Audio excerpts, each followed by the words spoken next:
Selamat datang di YouTube channel saya. Pada video kali ini saya akan membahas kesalahan investasi saya pada awal mula-mula saya berinvestasi saham. Oke, mari kita mulai saja. Di sini ada 3 key points yang akan saya bahas.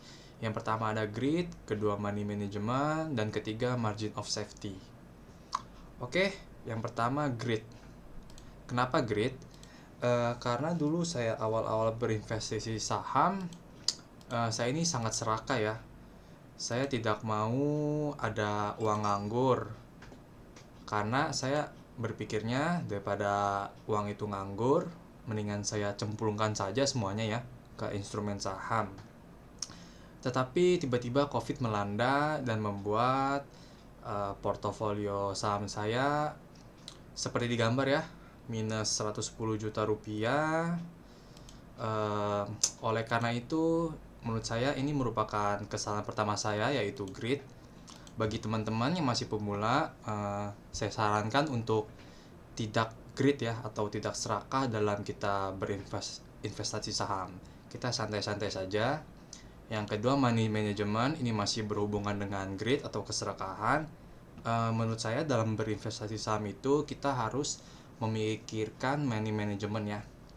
Kalau kata Benjamin Graham itu yang bagus, portfolionya itu 75% saham, 25% obligasi. Karena apabila nanti sahamnya turun, kita bisa jual obligasi kita untuk menambah porsi dari saham yang turun tadi, atau istilah dengan averaging down ya. Yang ketiga ada margin of safety. Dulu saya belum mengerti arti margin of safety ini, jadi saya berinvestasi saham tidak menggunakan margin of safety, langsung main beli-beli aja. Seharusnya kita harus menunggu dulu, menunggu apabila itu perusahaannya nanti turun, harganya turun, baru kita boleh masuk, agar kita diberikan margin of safety agar lebih baik lagi ya. Margin of safety ini juga bisa menambah keuntungan kita ya. Apabila kita sabar menunggu saham itu turun terus, kita bakal mendapatkan MOS yang lebih lebar lagi. Tetapi kekurangan dari margin of safety ini, terkadang apabila kita terlalu ingin yang menunggu terlalu dalam, nanti malah kita nggak dapat sahamnya. Oke, lanjut. Nah, saya akan membagikan beberapa key points dari investor guru kita, investor yang paling terkenal dan paling sukses, yaitu Warren Buffett.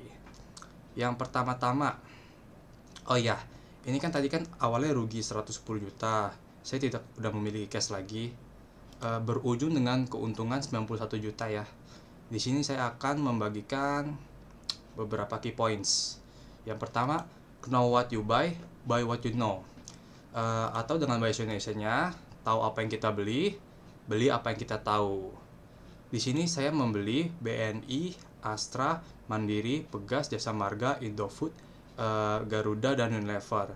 Ini menurut saya juga, saya pada awal-awal berinvestasi saham, pemilihannya juga belum bagus ya. Bisa kita lihat di sini ada Garuda dan Unilever. Nanti saya akan bahas juga di beberapa slide ke depan. Tetapi saya berani bet tinggi di Bank Negara Indonesia karena saya mengerti, karena saya juga melakukan analisa juga, tetapi tidak dalam karena dulu saya masih pemula ya. Oke, yang pertama-tama ingat ya, know what you buy what you know. Yang kedua, Warren Buffett dan Lo Keng Hong pernah floating loss 50% lebih. Oleh karena itu, pas ini saya minus sih 110 juta, saya selalu mengingat ini. Warren Buffett dan Lo Keng Hong pernah floating loss 50% lebih. Karena ini kan minusnya karena COVID ya. Jadi bukan karena perusahaannya jelek atau karena apapun, ini kan karena keadaan makro yang tidak bisa dihindari juga. Sama seperti kayak dulu ada The Great Depression 1930, 2008 subprime mortgage, 1998 krisis moneter ya. Itu kan bukan karena perusahaannya jelek, tapi membuat harga sahamnya turun ya. Itu emang karena ekonominya saja yang kurang bagus, jadi itu tidak bisa dihindari. Bahkan dua guru kita aja, dua master ini floating loss 50% lebih ya, tetapi dia tetap ujung-ujungnya dia bakal untung karena dia menunggu. Oke, yang ketiga, ini quotes dari Warren Buffett. Hal terbaik yang terjadi pada kami adalah ketika sebuah perusahaan besar ya, mendapat masalah sementara. Ini tuh berarti perusahaan yang bagus ya, bukan perusahaan yang gorengan atau yang jelek. Mendapat masalah sementara.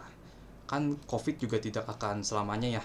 Jadi ini menurut saya juga merupakan momentum untuk kita masuk, mendapatkan saham yang murah. Dulu BNI ini dihargai sangat murah sekali ya. Astra, bahkan hampir semua saham ya, itu murah-murah. Jadi saya terus membelinya sampai cash saya habis dan berbuah manis. Ini saya lupa di 91 apa lebih, karena saya hanya screenshotnya di sini saja. Seharusnya ini bisa lebih karena saya dulu ada kesalahan dua ini nih, Unilever dan Garuda. Nanti saya bahas. Oke, key points yang keempat, semakin panjang length of holding atau periode memegang saham itu, semakin kecil resiko investasi ya. Ini kita bisa lihat ada gambarnya, nanti saya taruh sini. Oke, ini kita ambil dari Instagram punyanya, saya lupa nama orangnya, tapi nama akun Instagramnya investasi jalanan kalau tidak salah ya. Investasi jalanan ini cukup bagus juga. Saya sudah memfollow beliau sejak lama. Kita bisa lihat ya. Di sini ada Chris Mons tahun 97, IHSG-nya turun 65%. Tetapi apabila kita memegangnya dalam waktu yang panjang ya, nah lama-lama dia naik. Ini juga ada subprime mortgage, terus ada COVID kan, mini crash. Kalau kita tetap diamond hands atau kita hold yang lama, ujung-ujungnya dia bakal naik. Ini kan karena Chris Mons itu juga nggak bakal akan terjadi selamanya ya. Tetapi kalau kita psikologinya kita baik, tidak mudah cemas, ini bagus sekali ya. Oke, yang ketiga diingat-ingat lagi. Yang keempat diingat. Ini quotes-quotes yang menurut saya sangat-sangat penting ya. Nah, ini yang poin nomor 5 mirip seperti nomor 4 ya. In the short run, stock market is like a voting machine, but in the long run, stock market is winning machine. Ini saya lupa quotes dari siapa. Kalau nggak salah Charlie Munger ya, kalau nggak salah. Ini artinya dalam waktu pendek pasar saham itu seperti mesin voting ya. Tetapi dalam waktu panjang pasar saham itu mesin penimbang. Semoga teman-teman mengerti ya. Artinya intinya saja dia tuh dalam waktu yang pendek dia pasar saham bakal bervolatil, bergejolak ya. Tetapi dalam waktu panjang dia perusahaan yang bagus akan terus bagus ya, dan mencerminkan harga sahamnya naik. Dan begitu pun juga sebaliknya, apabila perusahaan itu jelek, maka begitu juga pasti akan jelek juga harga sahamnya. Yang keenam, saat terjadi hujan emas atau krisis, keluarkan ember besar. Ini quotes dari Warren Buffett.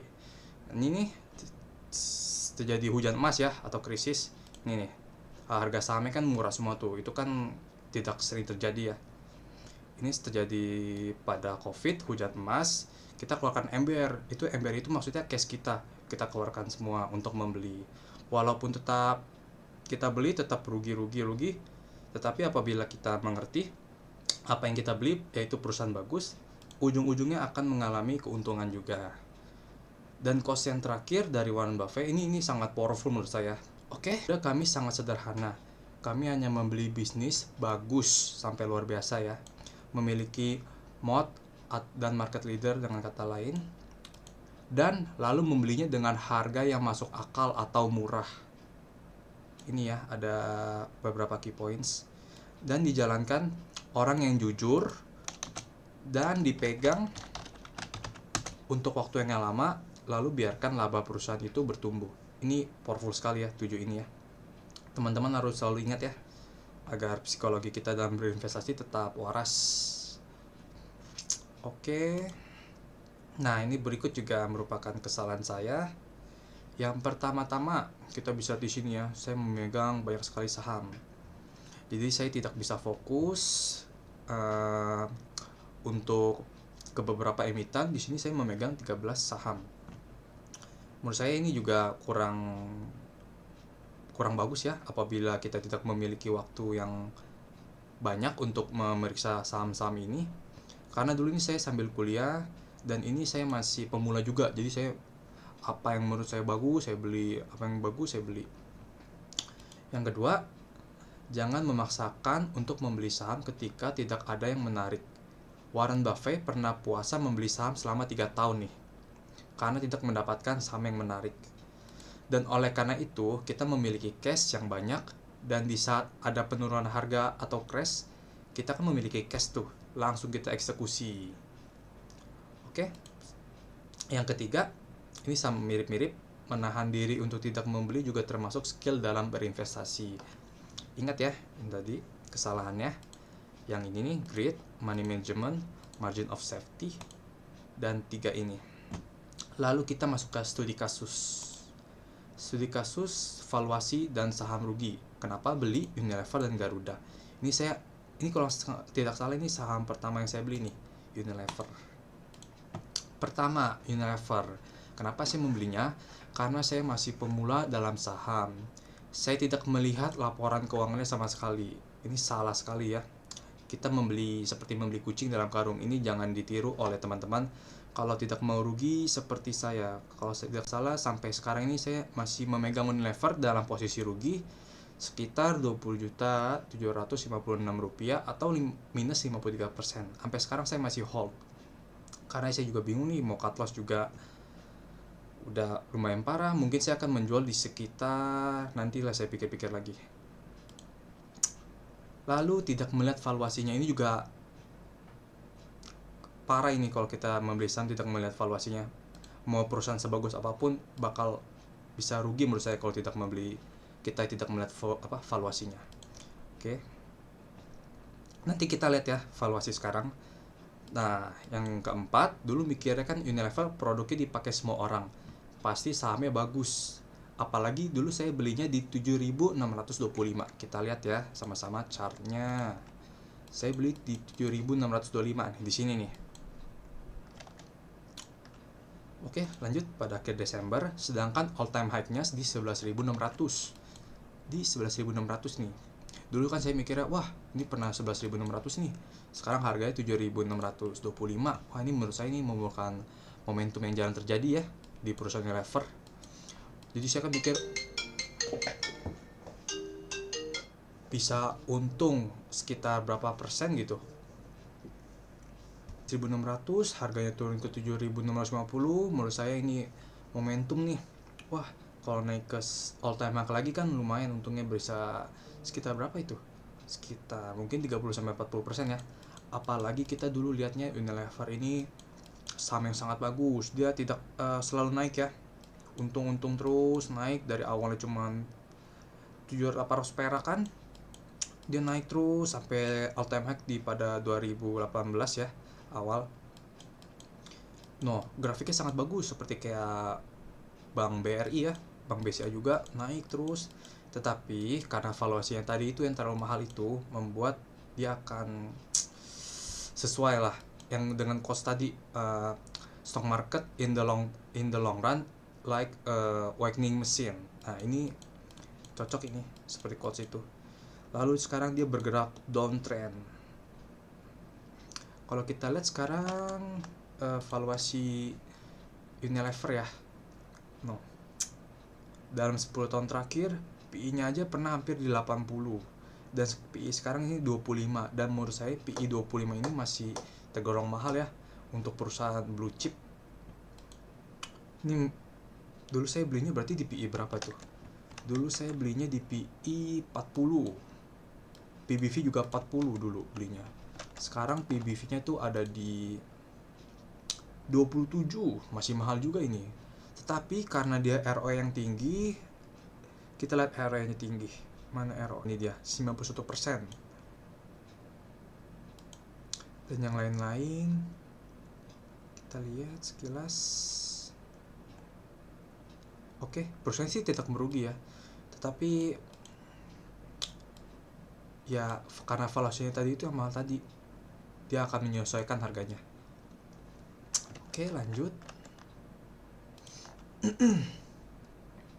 Nah, ini kan udah kita bahas tadi ya, uptrend. Yang terakhir, banyaknya saingan. Kita kan tahu sekarang ada Scarlett. Sekarang aja keluarga saya dulu makainya itu produk-produk dari Unilever. Sekarang karena ada brand lokal seperti Scarlett, Whitening, dan lain-lain itu ada perubahan pergeseran produk ya. Dan teman-teman saya juga dulunya memakai produk-produk dari Unilever, tetapi sekarang hampir semuanya memakai Scarlett yang wanita-wanita ya. Oke, ini tadi udah kita bahas. Ini ada cost dari Lo Keng Hong nih, bagus. Walaupun harga saham turun 90%, tetapi valuasinya tetap mahal, saya tidak membelinya. Ini ya, cocok nih untuk Unilever nih. Lalu yang kedua ada Garuda Indonesia. Sama saya seperti Unilever mikirnya. Dulu kan mikirnya beli Unilever, produk-produknya itu dipakai oleh seluruh masyarakat Indonesia ya. Kalau Garuda kan kita bisa tahu ya, itu tuh kayak cerminannya maskapai Indonesia lah. Kita dulu beli Garuda karena itu merupakan perusahaan penerbangan paling bagus dan paling besar di Indonesia. Dulu mikirnya seperti itu. Lagi-lagi tidak melihat valuasi, tidak melihat laporan keuangan, tidak tahu kalau manajemennya buruk. Ini dulu kan ada kasus nyelipin Brompton ya sama Harley Davidson spare partnya tuh. Tidak tahu kalau utangnya tinggi. Ini aja udah parah banget ini. Saya dulu beli ini. Kalau sekarang tuh kalau kalian tidak tahu ini semua nih, bisa dipastikan saham yang kalian beli bisa rugi ya. Dulu saya belinya di harga 412, belinya sekitar 12,4 juta ya pada 18 Januari 2021. Akhirnya saya memutuskan cut loss di harga 190, sisa 5,7 juta saja dari 12,4 juta. Saya hold sekitar 2 tahun ya. Harga sekarang 86. Ini tanggal 24 Oktober ya, coba sekarang kita cek. Sekarang 87. Oke, dulu harganya drop setelah Covid. Saya kira itu merupakan kesempatan untuk mendapatkan Garuda Indonesia dengan harga murah ya. Tetapi kan valuasinya parah sekali itu. Maaf. Nah, saya beli di sini. Saya kan mikir dulu, kalau balik ke 630 ini lumayan nih, untungnya bisa 50% lebih. Ternyata saya belum mengetahuinya. Manajemennya buruk, valuasinya buruk, laporan keuangannya merugi, utangnya tinggi. Dulu mikir juga kan Pak Chairul Tanjung juga berinvestasi di Garuda ya. Jadi menurut saya ini juga katalis yang positif juga untuk saya masuk. Kita lihat dulu sekilas saham Garuda. Saham Garuda. Nah, ini PE ratio-nya, price to earning ratio. Ini agak aneh nih. Ke-9. Coba nanti saya lihat PBV-nya. PBV-nya saja, price to book value-nya saja minus ya. Kalau kita lihat keuntungannya, dia merugi. Ini kan kalau tidak salah apa ini ya? Dapat pinjaman modal kalau nggak salah. Apa berutang nih, kalau tidak salah ini berutang. No, ini juga bukti bahwa manajemennya buruk. Saya lupa ini reg issue apa minjem utang tapi dihitung profit atau apa ya. Oke, kita lihat yang lain.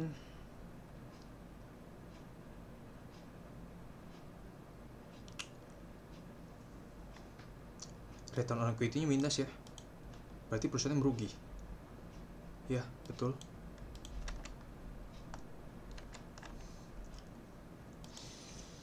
Nah, ini saya beli 12.300.000, saya cut loss. Untung saya cut loss. Kalau saya tidak cut loss, saya cut loss-nya di harga 190. Waduh, bisa sisa setengahnya lagi. Oke, sekian itu pelajaran penting menurut saya yang juga cukup mahal dalam investasi saya ketika saya pemula ya. Ini teman-teman tolong diingat lagi yang ini dan yang ini ya, dan studi kasus. Oke, begitu saja. Sekian dan terima kasih. Apabila ada kata yang salah, saya minta maaf. Kalau video ini bermanfaat, jangan lupa like, komen, share dan subscribe ya. Terima kasih.